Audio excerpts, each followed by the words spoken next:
നമസ്കാരം, news prime മലയാളത്തിലേക്ക് സ്വാഗതം. മതേതര മനസ്സുകളിൽ മുറിവേറ്റ സംഭവം തന്നെയായിരുന്നു 1992 ഡിസംബർ 6 നടന്ന ബാബറി മസ്ജിദ് പ്രശ്നവുമായി ബന്ധപ്പെട്ട വിഷയം.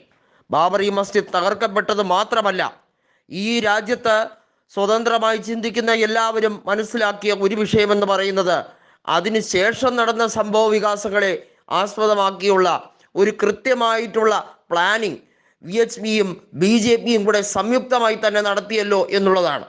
BJP രാഷ്ട്രീയവൽക്കരണത്തിന് വേണ്ടി ഈ സംഭവം ഏറ്റെടുക്കുകയും രാം ജന്മഭൂമിയുടെ രഥയാത്രയുമായി ബന്ധപ്പെട്ട് അന്നത്തെ BJPയുടെ ദേശീയ അധ്യക്ഷനായ ലാൽകൃഷ്ണ അദ്വാനി ഈ ഇന്ത്യയിൽ, അതായത് ഇന്ത്യയുടെ ഉത്തരഭാഗങ്ങളിൽ എല്ലായിടത്തും രഥയാത്ര സംഘടിപ്പിച്ചതും ബീഹാറിലെത്തിയപ്പോൾ അവിടുത്തെ മുഖ്യമന്ത്രിയായ ലാലു പ്രസാദ് യാദവ് തടഞ്ഞതുമൊക്കെ ചരിത്രം തന്നെയാണ്.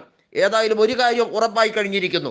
ഈ സംഭവവുമായി ബന്ധപ്പെട്ട് അടുത്ത വർഷം, അതായത് 2024 ജനുവരി 22 അതിൻ്റെ ഉദ്ഘാടനം നടത്തുമ്പോൾ കോൺഗ്രസിലെ ഒരംഗം പോലും പങ്കെടുക്കാൻ പാടില്ല എന്നുള്ള വ്യക്തമായ ധാരണയിലേക്ക് വരേണ്ടത് അനിവാര്യമാണ്.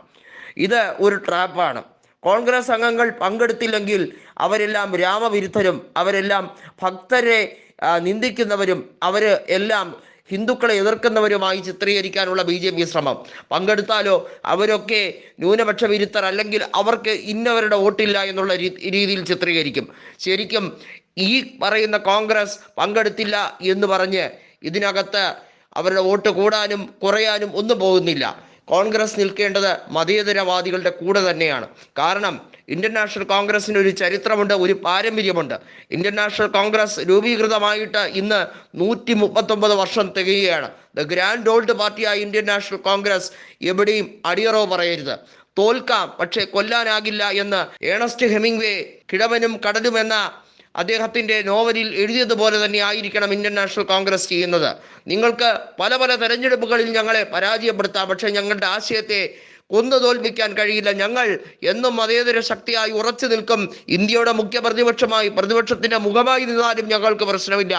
ഞങ്ങൾക്ക് ആരെയും തമ്മിലടുപ്പിക്കേണ്ട, ആരെയും രാഷ്ട്രീയത്തിൻ്റെ പേരിൽ വിഷം കുത്തി മലീരസമാക്കണ്ട. ഞങ്ങൾക്ക് ഈ ഭാരതം നിലനിന്ന് കാണണം, ഈ ഭാരതം ശ്രേഷ്ഠ പദവിയിലേക്ക് എത്തണം, ഈ ഭാരതത്തിൻ്റെ ഉയർച്ചയാണ് വലുത് എന്നാഗ്രഹിക്കുന്നവരാണ് ഇന്ത്യൻ നാഷണൽ കോൺഗ്രസ്സുകാർ എന്ന് ഉറപ്പിച്ച് പറയാൻ, അരക്കിട്ടുറപ്പിക്കാൻ വേണ്ടിയുള്ള നീക്കങ്ങളായിരിക്കണം ഇന്ത്യയിൽ പ്രതിപക്ഷം എന്ന രീതിയിൽ കോൺഗ്രസ് ഏറ്റെടുക്കേണ്ടത്.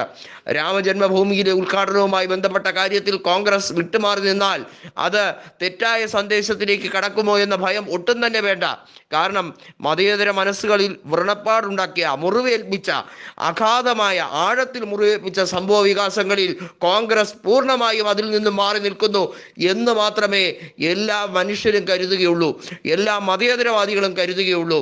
തീവ്ര ഹിന്ദുത്വം കൊണ്ടാടി നടക്കുന്നവരുടെ വോട്ട് വേണ്ടേ വേണ്ട എന്നും, തീവ്രമായി ഏത് മതത്തിനെയും ഏത് രീതിയിലും മതവൽക്കരിക്കാൻ ശ്രമിക്കുന്നവരുടെ അത് റൈറ്റ് വിങ് പൊളിറ്റിക്സ് ആണെന്ന് മനസ്സിലാക്കി അതിൽ നിന്നും മാറി നിൽക്കാൻ വേണ്ടി കോൺഗ്രസ് തയ്യാറായാൽ കോൺഗ്രസിൻ്റെ സ്രോതസ്, അല്ലെങ്കിൽ കോൺഗ്രസിൻ്റെ യശസ് എന്ന് പറയുന്നതും കോൺഗ്രസിന് കിട്ടാൻ പോകുന്ന വോട്ടും പിൽക്കാലങ്ങളിൽ 10 മടങ്ങായി വർദ്ധിക്കുമെന്ന് തന്നെയാണ് ഇപ്പോൾ പറയാൻ കഴിയുന്നത്.